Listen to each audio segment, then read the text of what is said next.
My vision on using VR therapy in a daily routine are that it's very exciting to see that we can elaborate our existing program for neurocognitive and locomotoric rehabilitation exercises with using VR.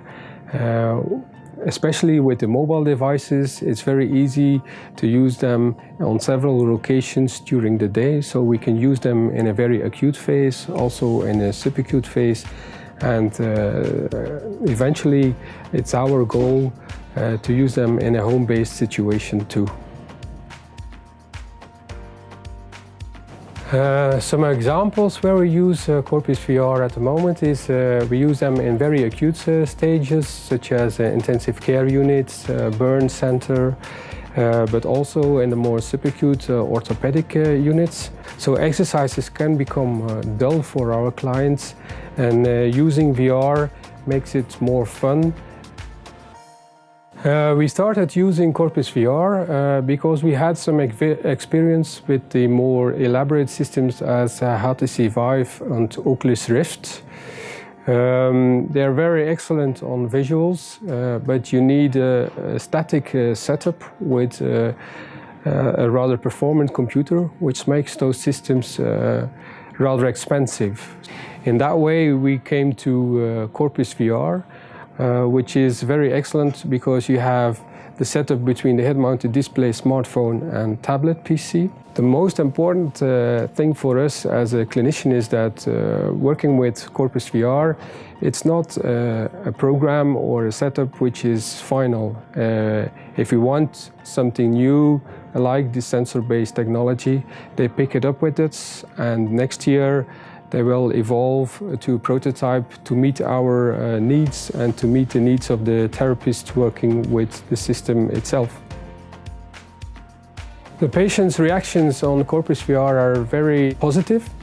They like it a lot. They're excited to try to use it. In the beginning because they're curious, but once they've tried it, I have the impression that they want to do it again. Because they like it, they like the gamification aspect of their exercises. On the other hand, at the moment, they're only the occupational therapists of the hospital that use the systems, and we see that the physiotherapists and even some doctors are very interested in the possibilities of the system too, and also have questions about medical terms like neuroplasticity and the more scientific approach of using VR in rehabilitation.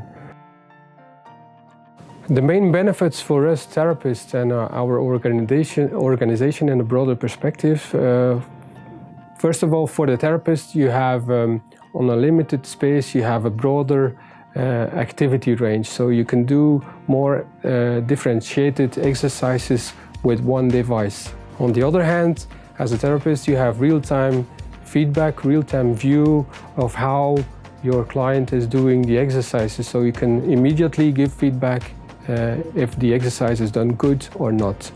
For the patient's point of view, the gamification, the fun is very positive, and also the real-time feedback of the exercises I'm doing, what is the result or what is the goal I have to reach. They are very important factors from a rehabilitation perspective. So for us, VR is an excellent way of meeting all those goals and preparing ourselves for the next hospital in 10 years, Hospital 4.0.